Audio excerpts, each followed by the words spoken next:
времето, когато са правили регионален етнографски музей на открито Етър, са взели част от водата от река Сивек, която минава от тук, за да могат да ползват силата и бързината на ручеите, за да задвижват водните съоръжения и механизми.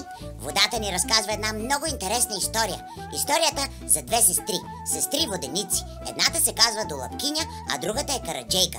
Днес тя ще е нашата героиня, а другата сестра, воденицата Долапкиня, ще използваме за сравнение.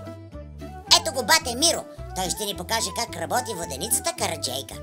Първо бате Миро пуска водата от вадата да потече към воденицата по дървена тръба, наречена коруба. Това става като вдига шлюзът, наречен савак.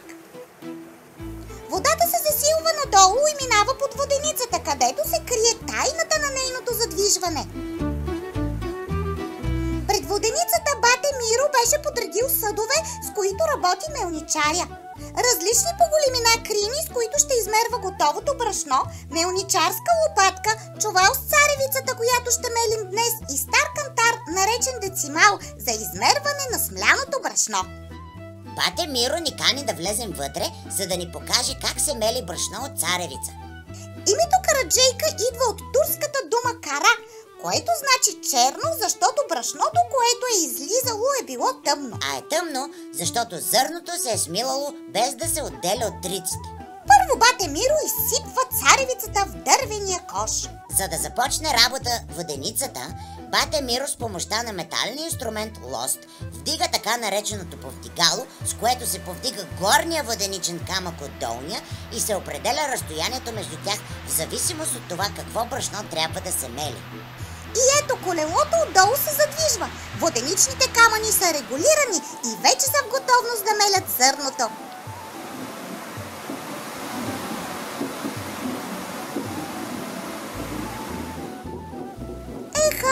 Колко бързо се върти камъкът! Водното колело е хоризонтално и се казва перей. То задвижва вертикална дървена ос, наречена вретено, която задвижва горния кръгъл камък. Горният кръгъл камък се върти върху долния камък, който пък е неподвижен.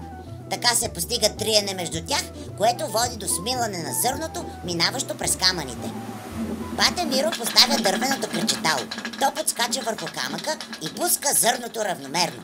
След като зърната попаднат между камъните, те се смилат и излизат през тънки улеи, които са издълбани от вътрешната страна на горния камък.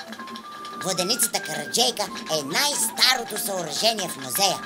Тя е била построена около 1780 година и е била на терена още когато създателят на музея Лазар Донков решава да изгради музейно открито на това място, в близост до реката. Нека погледнем как е направен горният воденичен камък. Вижте какво има от другата му страна. Там има издълбани улеи. Те като зъби стриват зърното на прах, а от въртенето на центробежната сила смляното зърно се изтласква навън в съндък. Когато се мели денонощно брашно във воденицата, камъните се износват. Затова воденичарят трябва на всеки 3-4 дни с шило и чук да издълбае отново улиите. А докато чакаме царевицата да се мели, ние с Гиздана ще се разходим до другата сестра, воденицата Долапкиня. Казва се Долапкиня, защото нейното водно колело се нарича Долап. Сградата е пресъздадена в музей Етър около 1966 година по реално съществуваща воденица в село Делиджеци от края на 19 век, като са използвани оригиналните механизми. Водата отново идва от вадата, като се контролира от шлюза Савак. Водата достига до воденицата по дървен улей. Толкова е интересно! Гиздана, ела да видиш!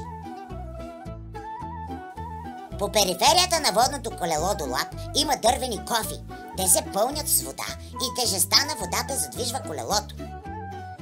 Тук се вижда как водното колело задвижва хоризонтална дървена ос, която наричат хоризонтален вал. Той пък задвижва голямото дървено зъбно колело, което се казва калкан. То предава движението на малка зъбчатка, която се нарича фенер. По този начин въртеливото движение се предава от хоризонталния на вертикалния вал и променя посоката си право нагоре към воденичните камъни. Истинско инженерно чудо! Сградата също е много интересна. Тя е на 2 нива. Долното е от камък и там се намира задвижващия механизъм, който ви показахме. А горното е от дърво. Щом влезнахме вътре, видяхме дървените греди, с които е направен покрива. Отгоре е покрит с каменни плочи, които са много тежки. За да не се разместят от вибрациите при меленето на зърното, носещата греда, така наречения поп, е укрепен със специален клин.